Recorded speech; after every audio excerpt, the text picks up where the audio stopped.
ضمانت جان ایس قلم مرحا راجپوت قسط نمبر 99۔ یکدم سے ہال میں چیخو پکار ہونے لگا۔ دونوں ہاتھ کانوں پر رکھے انوشے حلق کے بل چیخ رہی تھی۔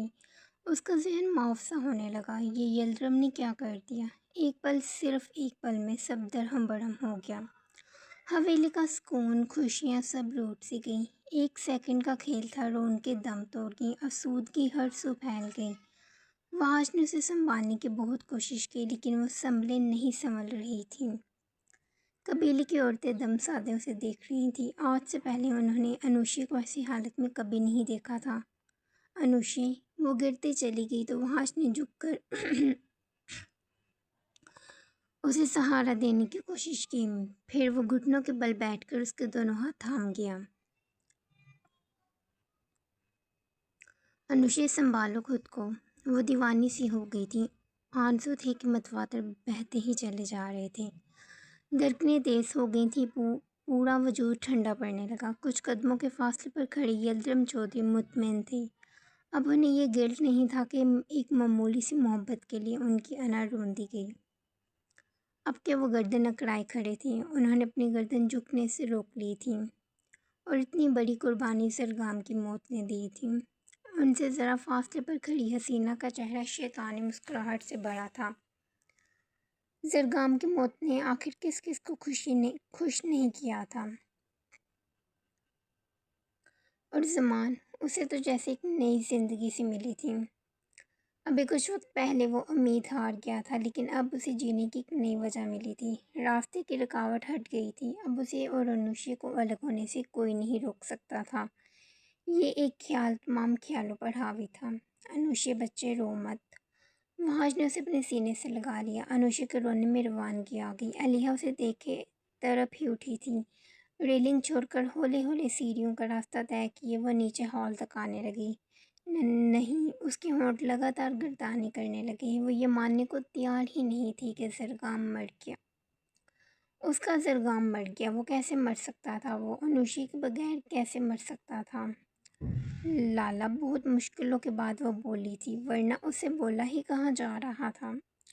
زرگام۔ تمام عورتیں کی نگاہیں اس پر جمی تھیں۔ آخر زرگام کون تھا جس کا بار بار ذکر ہو رہا تھا؟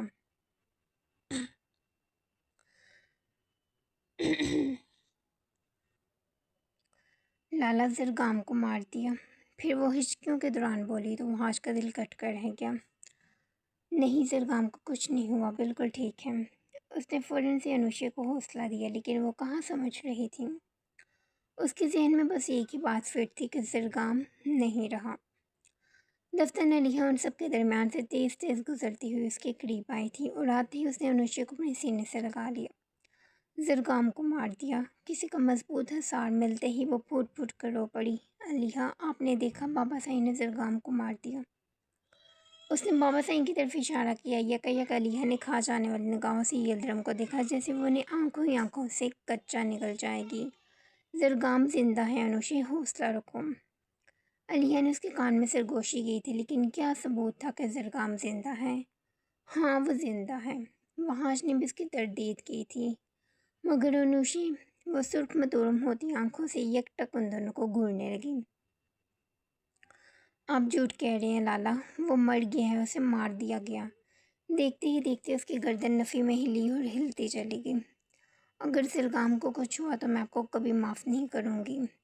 دفتر میں وہ اپنے آپے سے باہر ہوتی چیخ پڑی۔ یلدرم نے اس کا انتقامی چہرہ پہلی بار دیکھا تھا۔ اس کی آنکھوں میں خون سا تیر رہا تھا۔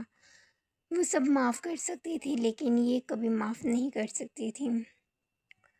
یہی چاہتے تھے نا آپ کہ میں آپ کی عزت نیلام نہ کر دوں؟ آپ کے اس خوف نے میری زندگی برباد کر دی۔ جس کی آواز کمرے سے باہر تک نہیں نکلی تھی، آج اس کی آواز پوری حویلی میں گونج رہی تھی۔ ایک انسان ہی تو مانگا تھا، وہ نہ آپ مجھے دے سکیں، اور دیا ہی کیا ہے آپ نے مجھے۔ وحاش کا سہارا لیتے اس نے اٹھنے کی کوشش کی، لیکن اسے اٹھا نہ گیا۔ جسم بے جان سا ہو گیا تھا۔ وہ آسائشیں جن کی مجھے کبھی ضرورت نہ رہی، جو آپ نے چاہا میں نے کیا،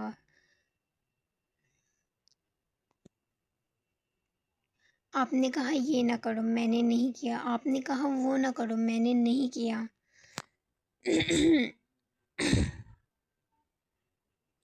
یہاں نہ جاؤ، میں نہیں گئی، آپ نے ہمیشہ اپنی مرضی ہی تو کی ہے، کبھی یہ پوچھا میں کیا چاہتی ہوں؟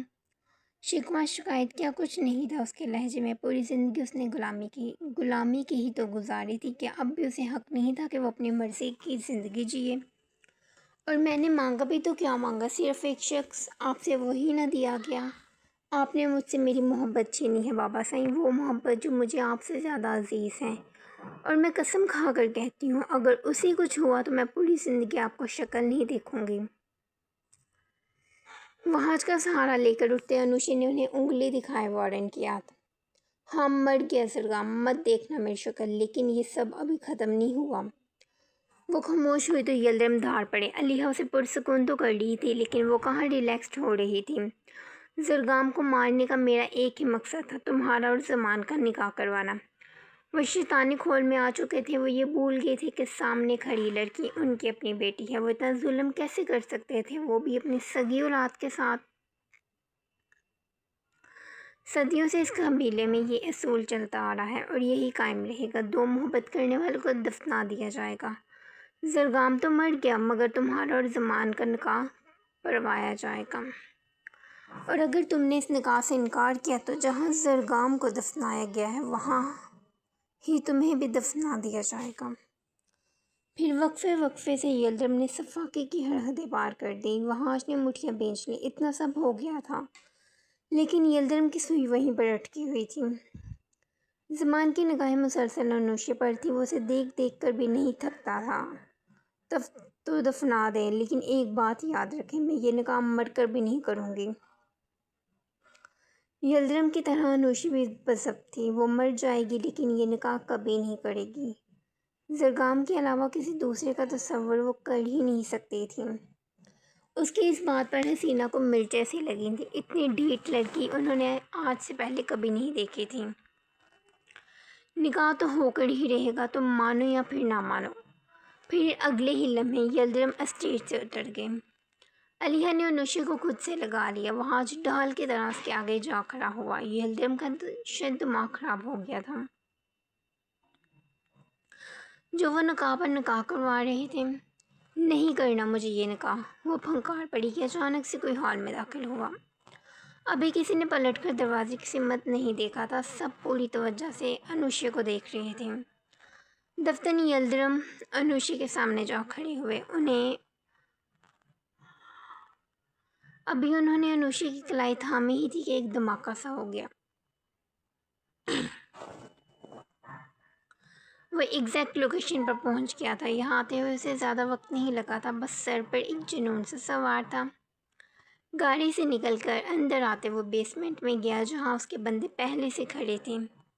وہ آگے بڑھا تو ڈیک سامنے ہی کھڑا تھا، پھر اسے وہاں سے لے گیا جہاں یمنا کو بے ہوش کیا گیا تھا۔ وہ ابھی تک بے ہوش پڑی تھی، ہرمان نے اسے نحوست سے دیکھے یہاں وہاں نگاہیں گھمائی۔ تھوڑا دور ٹیبل پر ایک پانی کا بڑا جگ پڑا تھا، اس نے ڈیگ کو اشارہ کیا تو ڈیگ نے وہ پانی سے بڑا جگ اسے لا کر پکڑا دیا۔ پھر دیکھتے ہی دیکھتے ہرمان نے وہ پانی سے بڑا جگ یمنا کے منہ پر پھینک دیا۔ پانی جیسے ہی اس کے چہرے پر پڑا وہ ہوش کی دنیا میں واپس آئی۔ دونوں ہاتھوں سے آنکھیں مسلے اس نے جیسے ہی مندی مندی آنکھیں کھولنے کی کوشش کی، سامنے ہی ہرمان خان زادہ کو کھڑے پایا، جسے اپنے سامنے دیکھ کر اس کے 14 تبک روشن ہوئے تھے۔ آنکھیں پھیلتی چلی گئیں، مطلب وہ بہت بری طرح سے پھنسی تھی۔ ہرمان، بہت ساری ہمت کرتے وہ اٹھی اور ہرمان کی سمت جانے لگی، اور جیسے ہی وہ اس کے قریب گئی ویسے ہی ہرمان کا مردانہ ہاتھ اٹھا اور پوری قوت سے یمنا کے گال پر جا لگا۔ دفتن وہ گھومتی ہوئی فرش پر جا گری۔ ہرمان سے پڑنے والے اس تماچے کی اسے امید نہیں تھی۔ دھوکے باز عورت! ہرمان چنگاڑا۔ یمنا نے اپنے بال چہرے سے ہٹائے اسے گھورا۔ میرے ساتھ کھیل کھیل رہی تھی تم، میرے ساتھ۔ پھر اس نے اسے انہی بالوں سے پکڑا اور اپنے سامنے کھڑا کر لیا۔ بغیر کراہنے کی یمنا اس پر جھپٹنے لگی لیکن ہرمان نے اسے قابو میں کر لیا۔ تم نے مجھے استعمال کیا حرمان، صرف اور صرف اپنے مطلب کے لیے۔ اس کے چہرے پر پھنکاری، ابراز رکھنے کا یا پردے ڈالنے کا کیا فائدہ جب سب فاش ہو چکا تھا۔ استعمال؟ حرمان نے ہنکارا بڑھا، مجھے اگر پتا ہوتا کہ تم حمین کی بیوی ہو، اس کی ٹیم میں ہو، میں تمہاری شکل تک نہ دیکھنا گوارا نہ کرتا۔ یمنا کا جو ہاتھ حرمان کی پکڑ میں تھا وہ اس نے پکڑ کر مروڑ دیا۔ میں نے تمہیں دھوکہ نہیں دیا۔ یمنا کا بس نہیں چل رہا تھا کہ خود کو حرمان کی گرفت سے چھڑوا لے۔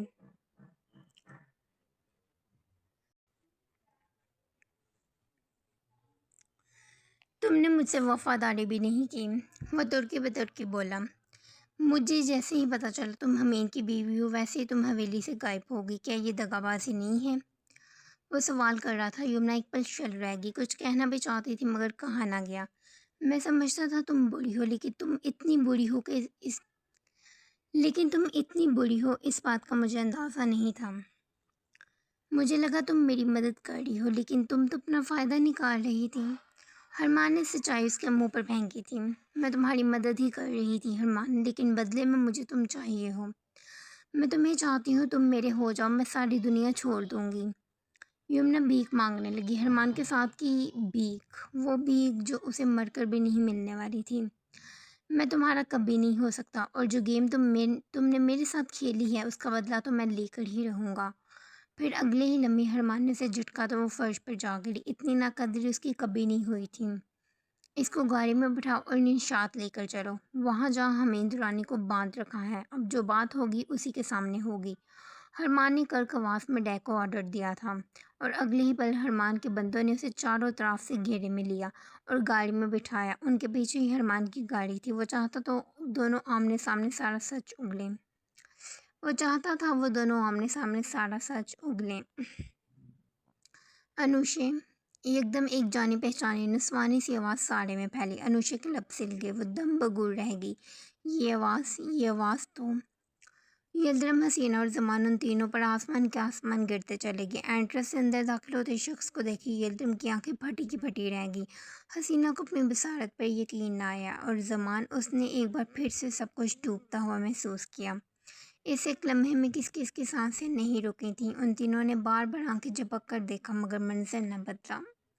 جبکہ آواز کے توقع میں اب سب مڑے تھے۔ ایک پل کے لیے وقت تھم گیا، سب رک سا گیا، سانسیں ساکن رہ گئی۔ کسی کو یقین نہ آیا کہ گویا سامنے کھڑا شخص زرگامدل شیر ہے۔ کیا زرگامدل شیر زندہ ہے؟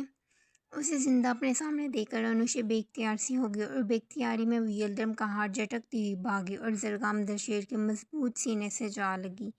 پھر وہ جیسے ہی اسے لپٹی، قبیلے کی ایک ایک عورت کا منہ حیرت کے مارے کھلا کا کھلا رہ گیا۔ اس کے سینے سے لگی ہوئی تھی، زرگام نے اس پر اپنا حصار مضبوط کر لیا۔ یہ دیکھے حویلی میں سرگوشیاں سی ہونے لگی۔ ہر عورت دوسری عورت کے کان میں جھکے کچھ نہ کچھ کہہ رہی تھی۔ اچھا تو وہ یہ لڑکا تھا جس کے لیے انوشے بی بی نے بغاوت کی۔ آوازیں ہال میں گونجنے لگی۔ یہ دیکھے یلدرم کو تپ چڑھ گئی۔ ان کی نظر میں انوشے بے حیائی کے تمام ریکارڈ توڑ چکی تھی۔ انوشے، مجھے کچھ نہیں ہوا، چپ کر جائیں۔ زرگام نے اس کے شانے پر ہاتھ رکھے اسے دلاسا دیا تھا۔ ان دونوں کو ایک ساتھ دیکھ کر وہاج اور علیحہ نے سکھ کا سانس لیا تھا۔ ان دونوں کو ایک کرنے کے لیے بہت سے پاپڑ بیلنے پڑے تھے، اور یہ علیحہ اور وہاج سے بہتر کون جانتا تھا۔ زرگام، شکر ہے تمہیں کچھ نہیں ہوا، تمہیں پتہ میں کتنا ڈر گئی تھی۔ اس سے دور ہوتے انوشے نے اپنا ڈر ظاہر کیا۔ زرگام نے ہاتھ آگے بڑھایا، انوشے کا چہرہ تھام لیا۔ علیحہ نے وہاں دور کھڑے ہی ان کی بلائیں لی تھیں کہ دیکھتے ہی دیکھتے ان کے پیچھے نوال بیگم، جانان اور زریعہ بھی ہال میں داخل ہو گئی۔ یلدرم گنگ رہ گئی۔ وہ زندہ کیسے بچ گیا؟ وہ مرا کیوں نہیں؟ یلدرم نے سب پلاننگ سے کیا تھا، اسے مر جانا چاہیے تھا۔ وہ بچ کیسے گیا؟ زرگام کو زندہ دیکھ کر اتنا حیران کیوں ہے اب بابا سنگھ؟ وہاج نے یلدرم کی توجہ کھینچ لی۔ یلدرم کو اشتعال سا چڑھنے لگا۔ کہیں آپ یہ تو نہیں سوچ رہے کہ مارنے کی پلاننگ تو آپ نے پوری کی تھی، لیکن پھر بھی زرگام زندہ کیسے بچ گیا؟ سوال ہوا۔ یلدرم سپاٹ تھے، ان کے پاس کوئی جواب نہیں تھا۔ یکایک حسینہ نے گردن موڑے زمان کو دیکھا، جس کے چہرے کی رنگت متغیر سی ہو گئی تھی۔ اس کی سانسیں جیسے ختم سی ہونے لگی تھیں، ساری امیدیں دم توڑ گئی۔ اب پیچھے کچھ نہیں بچا تھا۔ اب یلدرم چاہے لاکھ کوشش ہی کیوں نہ کر لیں، لیکن انوشے اور زرگام کو ایک کبھی نہیں کر سکتے تھے، کیونکہ وہ زرگام کے نام سے جڑ چکی تھی۔ یہ صدمہ اتنا گہرا تھا کہ زمان کو اپنی دھڑکنیں رکتی ہوئی محسوس ہوئی۔ میں بتاتا ہوں کہ کیسے، اس نے کہنا جاری رکھا۔ اس کے بیگ میں بم فٹ کرواتے ہوئے میں نے آپ کو دیکھ لیا تھا۔ مجھے پتا تھا آپ کچھ ایسا ہی کریں گے اور آپ نے وہی کیا، لیکن میں نے وہ بم زرگام کے بیگ سے نکلوا دیا تھا۔ چاہتا تو میں اسے بلاسٹ بھی کر سکتا تھا، لیکن میں نے نہیں کیا، اس لیے تاکہ آپ کے موبائل میں یہ گنتی نہ رک سکے۔ اور دیکھیے وہی ہوا جو میں نے چاہا۔ وحاش نے سب کچھ سچ کہہ دیا۔ یلدرم کا منہ ہونکوں کی طرح کھلا رہ گیا۔ وحاش نے سب برباد کر دیا، سب کچھ، ان کا پلان، ان کے اصول، ان کی عزت، سب کچھ۔ اگر وہ مان جاتے تو معاملہ اتنا خراب نہ ہوتا، لیکن انہوں نے اکڑ کر سب برباد کر دیا۔ انہوں نے اپنا تماشا خود بنوایا تھا، پورے قبیلے کے سامنے ان کا تماشا بنا تھا، اور یہ سب یلدرم کی کیے کی سزائیں ہی تھیں۔ آپ نے کیا کیا منصوبہ بندی کر رکھی تھی؟ آپ نے کیا منصوبہ بندی کر رکھی تھی؟ میں سب جانتا تھا، جبھی میں نے کل رات ہی زرگام اور انوشا کا نکاح کروا دیا۔ اب ان دونوں کو کوئی الگ نہیں کر سکتا، آپ بھی نہیں۔ وحاش نے یلدرم کی طرف انگلی اٹھا لی۔ یلدرم نے خود کو ڈوبتا ہوا محسوس کیا۔ وہ اپنا سر تھام لینا چاہتے تھے۔ اتنی ذلت انہوں نے اپنی پوری زندگی میں نہیں جھیلی تھی جتنی انہیں آج جھیلنی پڑ گئی تھی۔ نہیں، وہ اتنی ذلت نہیں اٹھا سکتے تھے، اتنی بے عزتی نہیں سہ سکتے تھے۔ انہیں سب ٹھیک کرنا تھا، انہیں اپنا غرور ٹوٹنے نہیں دینا تھا، انہیں کچھ کرنا تھا۔ ہاں، مل گیا راستہ۔ بچ گیا تو کوئی نہیں، اب مر جائے گا۔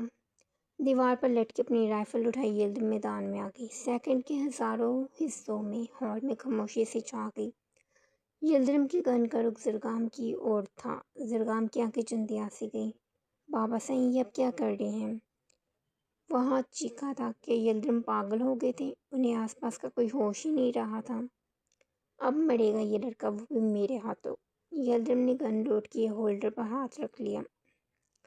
ذریعہ فوراً سے جنان اور نوال بیگم کو سائیڈ میں کرتا بابا سائیں کی جانب بھاگا تھا۔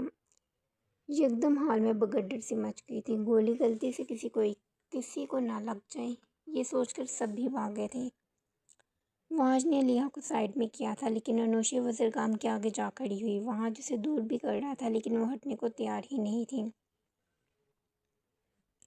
ذریعہ یلدرم کے قریب آیا تو یلدرم نے گولی چلا دی۔ گولی نال سے نکلی اور دیوار میں جاتی پیوست ہو گئی۔ کیونکہ آخری وقت پر ذریعہ نے ان کا ہاتھ اوپر کی سمت کر دیا تھا، سو بچت ہو گئی۔